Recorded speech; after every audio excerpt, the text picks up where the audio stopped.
أذكار الصباح أذكار الصباح أذكار الصباح أعوذ بالله من الشيطان الرجيم.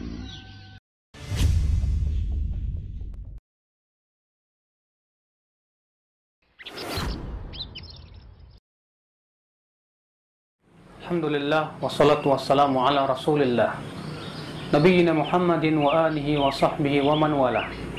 Asyhadu an la ilaha illallah wahdahu la syarikalah wa asyhadu anna Muhammadan abduhu wa rasuluh. Qala Allah ta'ala fi kitabihil karim, ya ayyuhalladzina amanu taqullaha haqqa tuqatih wa la tamutunna illa wa antum muslimun. Amma ba'd, fa inna asdaqal hadithi kitabullah wa khairal hadi hadi Muhammadin sallallahu alaihi wasallam wa syarral umur muhdatsatuha wa kullu muhdatsatin bid'ah wa kullu bid'atin dhalalah wa kullu dhalalatin finnar. Ayuhal ikhwa azani Allah wa iyyakum. Sesungguhnya Allah Subhanahu wa taala telah menjamin setiap jiwa rezekinya masing-masing. Allah Subhanahu wa taala menumbuhkan untuk kita berbagai macam tanaman. Tanaman padi, tanaman berbagai macam sesuatu yang bisa untuk dimakan oleh manusia, dan rezeki itu akan terus mengalir selama jiwa itu masih ada di kandung badan. Maka dari itu ya akhul Islam a'azani Allah wa iyyakum, tidak mungkinlah seorang hamba tidak diberikan rezeki oleh Allah Subhanahu wa taala. Di mana akhul Islam, seorang mukmin berusaha untuk mencari rezeki dari jalan yang halal. Seorang mukmin berusaha untuk mencari rezeki dari apa yang telah Allah Subhanahu wa taala sediakan dalam kehidupan dunia. Sesungguhnya di antara doa Nabi sallallahu alaihi wasallam yang senantiasa beliau kumandangkan, beliau ucapkan terutama setelah salat subuh, beliau berucap, Allahumma inni as'aluka ilman nafi'a wa rizqan thayyiba wa amalan mutaqabbala. Allahumma inni as'aluka ilman nafi'a. Ya Allah, aku mohon kepada Engkau ilmu yang bermanfaat, wa rizqan thayyiba, dan rezeki yang halal, wa amalan mutaqabbala, dan amalan yang diterima.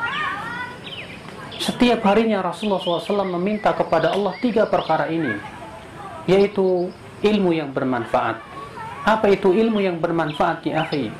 Yaitu ilmu yang memberikan kepada kita pengaruh di dalam kehidupan kita, sehingga menimbulkan ketawaduan, sehingga menimbulkan rasa takut kepada Allah Subhanahu wa taala, sehingga kita pun bisa memberikan kekuatan kepada kita untuk senantiasa menjalani ketaatan dan menjauhi kemaksiatan. Itulah ilmu yang bermanfaat. Wa rizqan thayyiban, dan rezeki yang halal. Rezeki yang halal diperintahkan oleh Allah Subhanahu wa taala untuk mencarinya. Allah Ta'ala berfirman, فَإِذَا قُضِيَتِ الصَّلَاةِ فَانْتَشِرُوا فِي الْأَرْضِ وَابْتَغُوا مِنْ فَضْلِ اللَّهِ. Apabila solat telah dikumandangkan, maka bertebaranlah kalian di muka bumi dan carilah dari karunia Allah Subhanahu wa Ta'ala. Allah mengatakan, carilah dari karunia Allah Subhanahu wa Ta'ala.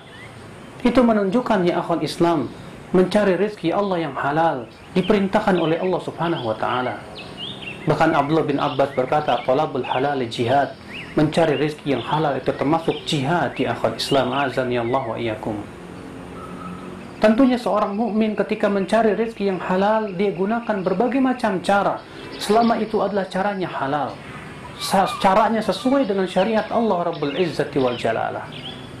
Ikhwatul Islam azani Allah wa iyyakum, cara itu adalah yang pertama, yaitu dengan apa yang Allah perintahkan, mencari rezeki yang halal.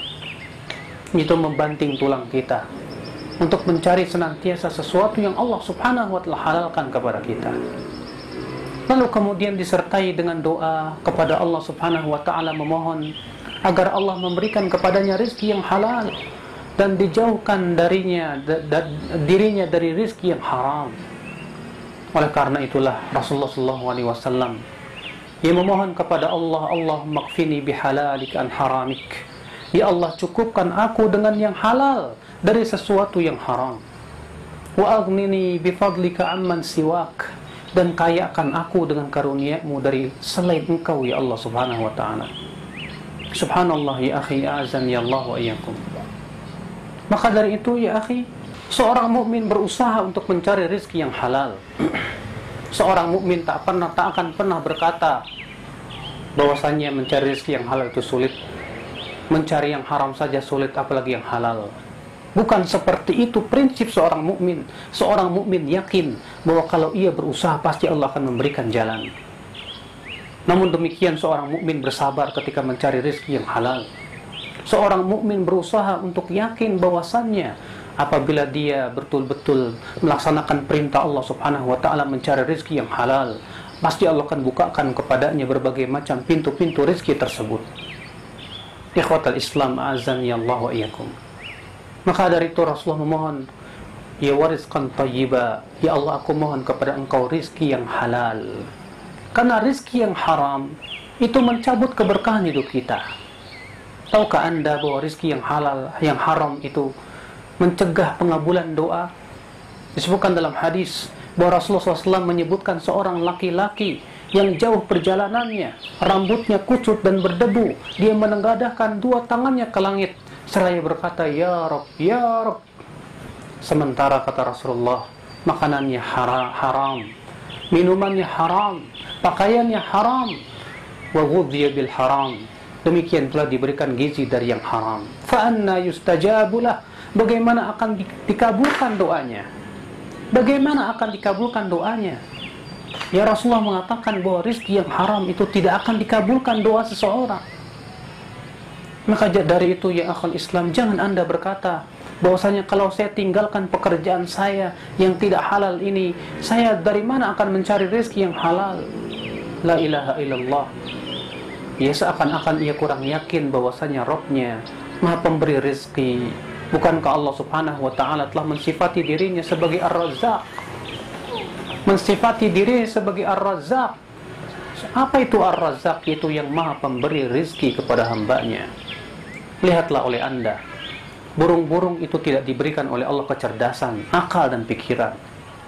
Tapi burung-burung itu hanya bermodalkan kepada cakar dan paruhnya. Tapi ia berusaha.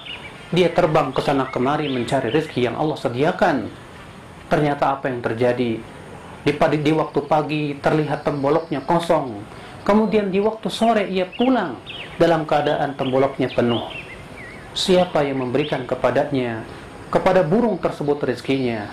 Barangkali burung itu lebih kuat tawakalnya kepada Rabb-nya daripada kita ya akhal Islam. Makanya Rasulullah SAW bersabda, "Lau annakum tatawakkaluna 'ala Allahi haqqa tawakkulihi." Kalaulah kalian bertawakal kepada Allah dengan sebenar-benarnya tawakal, la razaqakum kama yarzuqut thair. Niscaya Allah akan memberikan rezeki kepada kalian sebagaimana Allah memberikan rezeki kepada burung. Taghdu khimasan wa taruhu bitanan. Di waktu pagi ia pergi dalam keadaan temboloknya kosong. Di waktu sore ia pulang dalam keadaan temboloknya penuh dengan makanan. Subhanallah. Akhul Islam, azani Allah wa iyyakum. Tidak ada di dunia ini makhluk-makhluk yang hidup tidak diberikan rezeki oleh Allah Subhanahu wa taala. Binatang-binatang yang tak punya akal itu ternyata masih terus diberikan oleh Allah Subhanahu wa taala rezeki yang banyak ya akhul Islam, azani Allah wa iyyakum. Jangan Anda kira bahwa rezeki itu tergantung ijazah. Jangan Anda kira bahwa rezeki itu tergantung daripada kedudukan. Tidak. Rezeki Allah memberikan kepada siapa yang Allah kehendaki. Maka kewajiban kita adalah memohon kepada Allah rizqan thayyiba, rizki yang baik, rizki yang halal, yang akan memberikan keberkahan dalam kehidupan kita. Akhal Islam, a'azani Allah wa iyyakum. Nun di sana ada amalan yang Rasulullah telah kabarkan bahwa ia membuka pintu-pintu rizki. Di antaranya istighfar. Ya sebagaimana Allah berfirman, faqultu astaghfiru rabbakum innahu kana ghaffara. Aku berkata, ya kata Nabi Nuh alaihi salatu wassalam, istaghfiru rabbakum, mohon ampunlah kalian kepada Rabb kalian. Innahu kana ghaffara, sesungguhnya Dia Maha Pengampun lagi Maha Penyayang. Dia Maha Pengampun yursilis samaa'a 'alaikum midrara, niscaya Allah akan mengirimkan air hujan yang lebat kepada kalian, wa yumdidukum bi amwali wa banin, dan Allah akan memberikan kepada kalian harta dan anak-anak. Istighfar membuka pintu rezeki. Demikian pula sedekah, demikian pula silaturahim. Semua itu membuka pintu rezeki. Kata Rasulullah, man sarrahu an yunassa' lahu fi umurihi wa an yuwassa' lahu fi rizqihi falyasir rahimah. Siapa yang ingin dan suka untuk dipanjangkan umurnya dan diluaskan rezekinya, maka hendaklah ia menyambung silaturahim. Akhal Islam azani Allah wa iyyakum. Namun bukan berarti kita beramal soleh mengharapkan rezeki, tidak, karena itu membatalkan amal. Tapi kita beramal saleh semuanya karena Allah Rabbul Alamin. Itu semuanya janji dari Allah. Walaupun kita tidak meniatkannya, tetap Allah akan memberikan janjinya kepada kita. Akhal Islam. Kemudian Rasulullah SAW meminta yang ketiga, wa amalan mutaqabbala, dan amalan yang diterima. Apa itu amalan yang diterima? Para ulama mengatakan bahwa amalan diterima dengan dua syarat. Yang pertama, ikhlas mengharapkan wajah Allah. Yang kedua, sesuai dengan contoh Rasulullah sallallahu alaihi wasallam. Al-Imam Ibn Katsir ketika menafsirkan firman Allah, "Faman kana yarju liqa'a rabbih falyamal 'amalan salihan wa la yusyrik bi ibadati rabbih ahada." Barang siapa yang mengharapkan pertemuan dengan Rabb-Nya, maka hendaklah ia beramal saleh dan janganlah ia mempersekutukan Allah dengan siapapun juga. Kata beliau, hadhil ayat ini dalah menunjukkan kepada dua syarat diterimanya amal. Yang pertama ikhlas, yang kedua sesuai dengan contoh Rasulullah sallallahu alaihi wasallam. Seseorang yang ikhlas namun amalnya tidak sesuai dengan syariat Rasul akan tertolak. Ya, Rasulullah SAW bersabda, ya dalam hadisnya beliau bersabda apa? Beliau bersabda, man ahdatsa fi amrina hadza ma laysa minhu fa huwa raddun. Siapa yang mengada-ngada dalam perkara urusan kami ini sesuatu yang bukan darinya, maka ia akan tertolak, kata Rasulullah. Sebaliknya, orang yang sesuai dengan syariat Allah, syariat Rasulullah, namun ternyata tidak ikhlas, dia tidak mengharapkan wajah Allah, maka orang ini pun tidak akan diberikan pahala sama sekali. Ya, Allah berfirman dalam surat Hud, man kana yuridul hayatad dunya wa zinataha, barang siapa yang menginginkan kehidupan dunia dan perhiasannya, nuwaffi ilaihim a'malahum fiha, kami akan berikan balasan amalannya tersebut di dalam kehidupan dunia bagi siapa yang Allah kehendaki tentunya. Ya, wahum fiha la yubkhasun, dalam keadaan mereka tidak dikurangi dan tidak dirugikan. Ulaik, mereka itu alladzina laisa lahum fil akhirati illa an-nar, mereka itu tidak akan mendapatkan apa-apa dalam kehidupan akhirat kecuali api neraka saja. Wa habita ma sana'u fiha, batal apa yang mereka lakukan. Wa batilum ma kanu ya'malun, sia-sia apa yang mereka usahakan. Masya Allah. Orang yang tidak ikhlas mengharapkan kehidupan dunia dari sholatnya. Ada orang sholat tahajud mengharapkan supaya dimudahkan urusan rezekinya. Ada orang sholat duha niatnya supaya dibukakan pintu rezekinya. Semua itu menginginkan kehidupan dunia. Allah tidak akan menerimanya, ya akhal Islam azani Allah wa iyyakum.